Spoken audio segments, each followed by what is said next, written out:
Halo kawan, selamat datang di channel saya. Saya ucapkan terima kasih sudah mampir ke channel ini. Dan jangan lupa bantu dukung channel ini dengan cara tekan tombol like, subscribe, dan lonceng notifikasinya.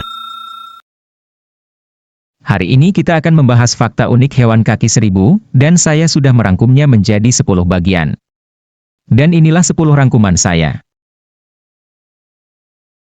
1. Kaki seribu, Myriapoda, bukanlah serangga tetapi merupakan kelompok hewan yang terpisah dengan spesies seperti kupu-kupu atau belalang. Kaki seribu, Myriapoda, bukanlah serangga. Kaki seribu termasuk dalam kelompok hewan yang terpisah dari serangga.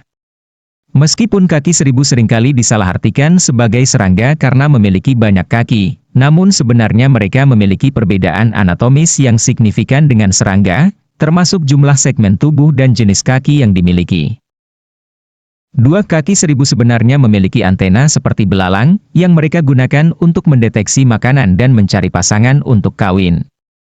Kaki seribu memiliki antena yang digunakan untuk mendeteksi makanan dan mencari pasangan untuk kawin. Antena kaki seribu biasanya lebih panjang daripada antena belalang, dan pada beberapa spesies, antena kaki seribu bahkan bisa mencapai beberapa kali panjang tubuhnya. Antena kaki seribu sangat sensitif terhadap getaran dan bau, sehingga memungkinkan mereka untuk merespons lingkungan sekitarnya dengan sangat baik. Selain itu, antena juga berfungsi sebagai alat sentuh yang membantu kaki seribu bergerak dengan lancar di atas permukaan tanah. 3. Kaki seribu mendapatkan namanya dari jumlah kaki mereka yang sangat banyak, bisa mencapai ribuan. Kaki seribu mendapatkan namanya dari jumlah kaki mereka yang sangat banyak, bisa mencapai ribuan pada beberapa spesies. Namun, meskipun disebut kaki seribu, sebenarnya jumlah kaki mereka bervariasi antara 30 hingga 750 pasang, tergantung pada spesiesnya. Setiap kaki seribu memiliki banyak segmen tubuh, dan setiap segmen memiliki sepasang kaki. Jumlah segmen tubuh pada kaki seribu berkisar dari 11 hingga 200, tergantung pada spesiesnya. Namun, jumlah kaki dan segmen tubuh kaki seribu selalu berjumlah bilangan genap. 4. Ada lebih dari 16.000 spesies kaki seribu yang telah diidentifikasi, dan sebagian besar dari mereka hidup di lingkungan tanah. Ada lebih dari 16.000 spesies kaki seribu yang telah diidentifikasi, dan sebagian besar dari mereka hidup di lingkungan tanah. Kaki seribu tersebar di seluruh dunia, dari kutub utara hingga selatan dan dari laut sampai ke ketinggian gunung. Sebagian besar spesies kaki seribu hidup di lingkungan tanah, seperti hutan, padang rumput, dan daerah-daerah lembab. Beberapa spesies kaki seribu juga dapat ditemukan di lingkungan air tawar, di bawah batu-batuan, dan bahkan di gua-gua. Kaki seribu memainkan peran penting dalam ekosistem tanah karena mereka membantu mengurai dan mengubah bahan organik menjadi nutrisi yang dapat digunakan oleh tumbuhan dan hewan lainnya. 5. Kaki seribu memiliki sistem pernapasan yang berbeda dengan serangga, mereka bernapas melalui rongga-rongga udara yang terdapat pada tubuh mereka. Kaki seribu memiliki sistem pernapasan yang berbeda dengan serangga. Kaki seribu tidak memiliki paru-paru atau trakea seperti serangga, melainkan mereka bernapas melalui rongga-rongga udara yang terdapat pada tubuh mereka. Rongga-rongga udara ini disebut trakea terbuka atau spirakel, dan mereka terhubung dengan lingkungan luar melalui lubang-lubang kecil pada permukaan tubuh kaki seribu. Udara masuk ke dalam rongga-rongga ini dan diteruskan ke sel-sel tubuh melalui difusi. Meskipun sistem pernapasan kaki seribu berbeda dengan serangga, mereka masih dapat melakukan pertukaran gas dengan cukup efisien. 6. Beberapa spesies kaki seribu memiliki sifat predator dan memakan serangga lain, sedangkan yang lainnya bersifat herbivora dan memakan dedaunan atau tumbuhan. Sebagian besar spesies kaki seribu adalah pemakan detritus, yaitu mereka memakan bahan organik yang membusuk di tanah seperti daun mati, kayu lapuk, dan kotoran. Namun, beberapa spesies kaki seribu juga memangsa serangga kecil, siput, dan cacing tanah sebagai sumber makanan.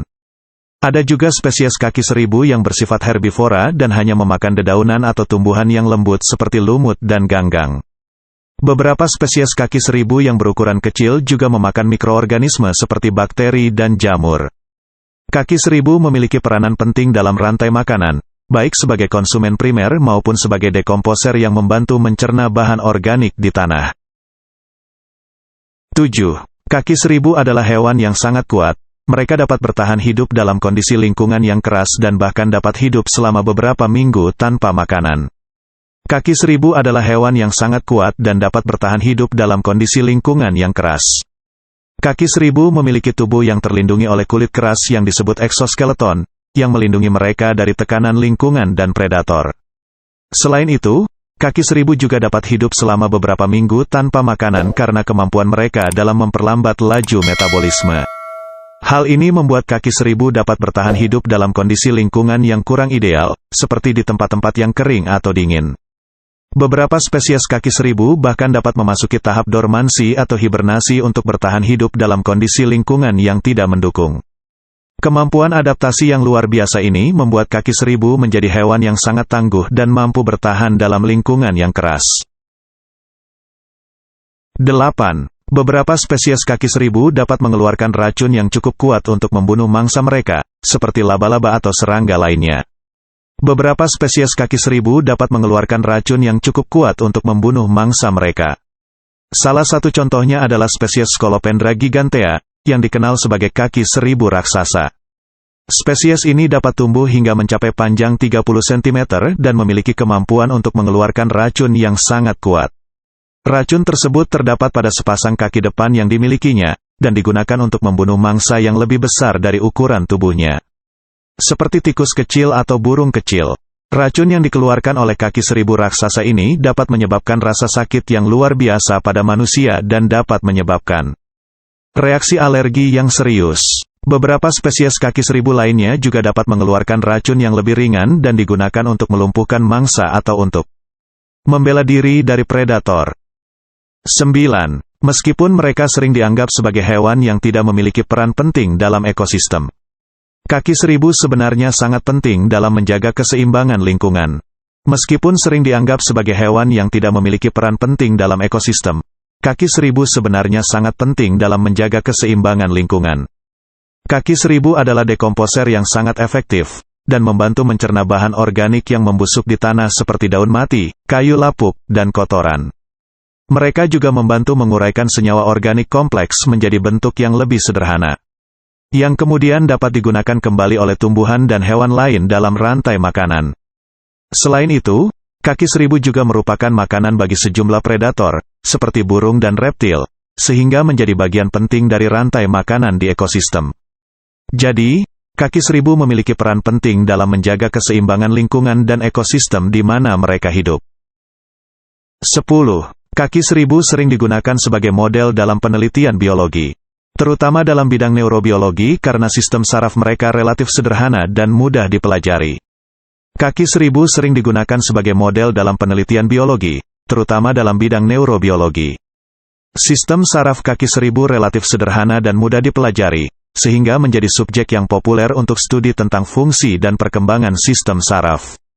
Kaki seribu memiliki tubuh yang panjang dan bersegmentasi, dengan setiap segmen memiliki pasangan saraf yang terhubung dengan sistem saraf pusat di bagian depan tubuh. Selain itu, kaki seribu juga memiliki sel-sel saraf yang relatif besar dan mudah diamati di bawah mikroskop, sehingga memungkinkan peneliti untuk mempelajari bagaimana sel-sel saraf berinteraksi dan mengontrol perilaku hewan. Beberapa contoh penelitian yang menggunakan kaki seribu sebagai model termasuk studi tentang perkembangan saraf, plastisitas sinaptik, dan sirkuit neuron yang terlibat dalam perilaku seperti gerakan, makan, dan kawin. Ya kawan-kawan, itulah 10 fakta unik tentang hewan kaki seribu. Saya ucapkan terima kasih dan sampai jumpa di next video.